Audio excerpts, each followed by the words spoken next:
This is the Average to Savage podcast with Paul Guarino. Everyone and anyone, athletes, celebs, and much more. What's up, everybody? I'm back for another episode of the Average Savage podcast. Our special guest today is pro boxer Alycia Baumgardner, who is 8-1. So you grew up in Ohio. How'd you get into boxing? I got into boxing at the age of 8. My dad introduced it to me after wrestling, and it's being in a competitive sport like wrestling and wrestling the boys. You know, boxing was just something to get me even more wild up, I guess you'd say, and to, be more competitive. Gotcha. And then how many amateur fights did you have? I had 165 amateur fights. Wow, that's crazy. Do you know what your record was? Don't know my record offhand, but out of those fights, I know I probably had like 10 losses. So I had a good experience in the amateurs. Yeah, for sure. What made you turn pro? Women's boxing was slowly coming on the scene. So I thought that was the best opportunity to jump on, was to turn pro. Gotcha. And then what was it like the first match of you turning pro? What was that like versus like your amateur fights without the headgear? It was exciting. It was something different, obviously, with smaller gloves and no headgear, but it was exciting, and I was ready for it. Definitely ready. Gotcha. And yeah, and during your fifth fight, you won the WBC International Super Featherweight title. So what did that mean to you? It meant a lot. It was a little early in my career, and the fight was a good matchup. It was good competition, and I showed experience in the fight, and showed that I'm made for top competition and for a world title. So that was just a step in my career for my fifth fight. Gotcha. And then did that open doors for like a world title shot?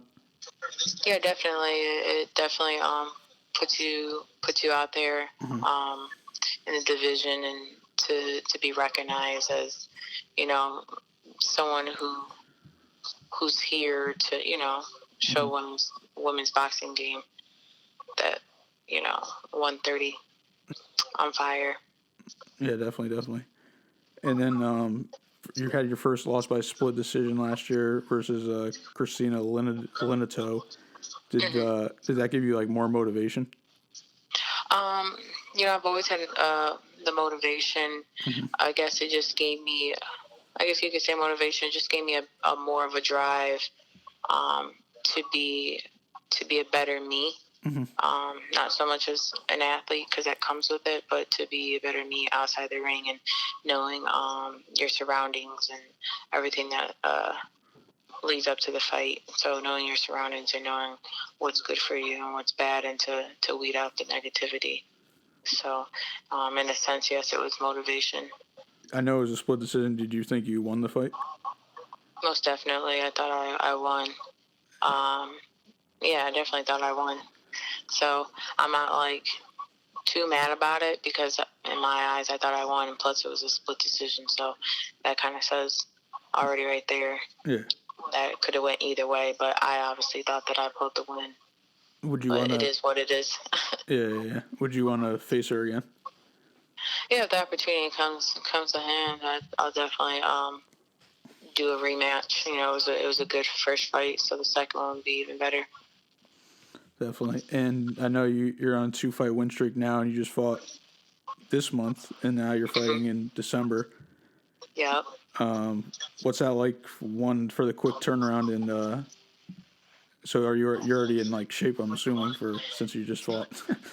Yeah, it's great. I like that. I got to fight right away, because I stay in the gym. I stay ready, so my body's already prepared to be in there, and this is going to be a main event 8-round fight, so I'm going to be more than ready.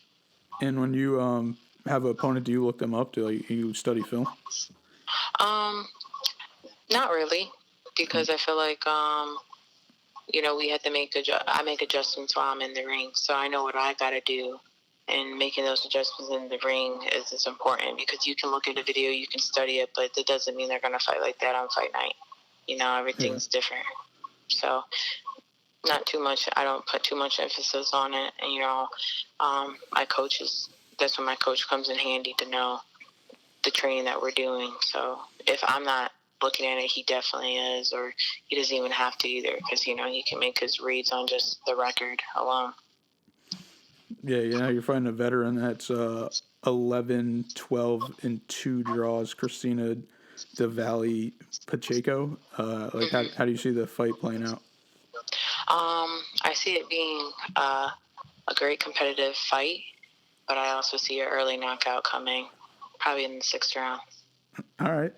Is it going to be on TV or stream somewhere? It should be streamed, yes. Yeah. I won't know that information till comes closer, but I'll definitely post it for people to watch. Gotcha. And I kind of just asked this before, but what does a training camp look like in your camp, and who do you train with? Right now I've been privileged to be a part of Tony Harrison's camp for his fight December 21st against Charlo. So a rematch. And so just being in camp with them and just being a part of that, we're training 3 times a day, and everybody's looking great. So we're definitely going to be more than ready for come fight night. Definitely. And I saw you're Adidas boxing athlete. How did that deal come about? My PR, Vince, was able to make that happen for me, and we've just been able to grow, year by year. So, my PR put that in play, so I was really grateful for the opportunity. Yeah, you're the only female boxer on the roster? That I know of, yes. Yeah, mm-hmm. So that's pretty cool. Yeah. And what do you think you could do to grow women's boxing? Being what I can do to grow the sport is to show people actual boxing. I feel like there's a lot of girl fights that you don't really see the skill part. You just see more of a fight to girls fighting. So, I'm gonna show the different aspects, the fighting, the boxing, just the skill set. And boxing is a sweet science. So when you're able to make it look good and not get hit, you put on a better fight for the crowd, and they respect you. It's all about respect too, as well, in this game. Yeah, definitely. And do you think women should have 3-minute rounds? Yes, if the pay is the same. I'm not going to fight 3 minutes if I'm getting the same pay as 2 minutes. Yeah. We train for 3 minutes. Usually, women do. So it just got to make sense. Yeah. It has to make sense, but I don't mind it. Gotcha. And would you ever fight in an MMA match? Yeah, I would. Never say never. I have a wrestling background, and so it would definitely be beneficial. But right now, I'm focused on my career in boxing and making a name for myself in this sport. So if the opportunity comes to hand, definitely think about it. For sure. Yeah, I've seen a couple cross between boxing and MMA. What advice would you give to up and coming boxer? The advice I would give is to be disciplined, for one. 2, work hard. You got to have the work ethic. You can't be half-assed in this sport. It's a lonely sport, so you have to really be in tune with yourself, and that comes with not just training, but what you're eating, who you surround yourself with, and actually falling in love with the sport. You gotta love what you do. If you don't love it, then it'll show. You gotta be interested. But yeah, determination, work ethic, and the love for the sport, because it's a dangerous sport. We risk our lives every time we step in the ring. So it's not a game. You can't play boxing. Yeah, for sure. And I know you kind of touched on it before, but what motivates you to box? Just being a just a woman in this world, and being multicultural, melanin skinned, just a woman of all things that we can do, in fighting, boxing being one of the biggest sports recognized. Just to say, wow, she can fight and she looks good outside the ring. So you can definitely do both. For sure. And you ready for some fun questions? They're going to go from average to savage. Yeah. What's your favorite song right now? Favorite song? I would have to say Whoop Me Down by Sada Baby. All right. What's your favorite meal after a fight? I definitely want to do some salmon. I like a good piece of salmon with some pasta. Ah, come on. It's still kind of healthy. So, okay, we'll do tacos. All right. We'll do tacos. How'd you get the nickname The Bomb? When I was thinking about going pro, my last name's Baumgardner. I'm like, well, it kind of just flows with it and it goes. I'm like, the bomb. It has to be the bomb. So, I had thought about it a while back before I turned professional. I'm like, it has to be the bomb. Yeah, I like your logo that you came out with. Oh, thank you. Thank you. Who's your top 5 favorite fighters? Top 5 of all time? Yeah. I would have to say Mike Tyson. I would have to say that's hard because I only limited myself to 3. I'll just say Mike Tyson for right now because right.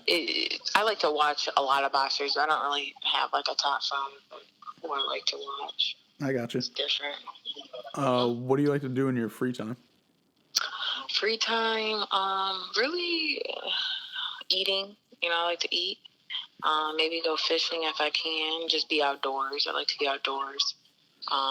Right now, I'm in Florida for camp, so going to the beach is something that I enjoy. And just chilling with, friends and family. And if you weren't a boxer, what do you think you'd be doing? Running track in college. Going to college for nursing for sure. Okay. Oh, I got a bonus one then. Do you think you didn't go to college, right? Am I going? No. Did you go to college? I did, yeah, for a little while. Mm-hmm. Oh, okay. I was gonna say, did you think you missed out on not going to college? No, not necessarily. I was gonna go to a university for track, and then kind of changed my mind because I wanted to box. And so I went to a community college and actually liked that setting better. Mm-hmm. I plan on going back to school when I get the free time to do so. Yeah, definitely. Yeah, like I said before, that's why you need a Wikipedia page. I couldn't find not that much information on you. Yeah. Well, I appreciate you coming on. Could you let the fans know where they can follow you at? Yeah, so you can follow me on Instagram at Alycia Baumgardner and on Twitter at Alycia M. Baum. And I'm also on Facebook as Alycia Baumgardner. And thank you again for having me. Yeah, thank you.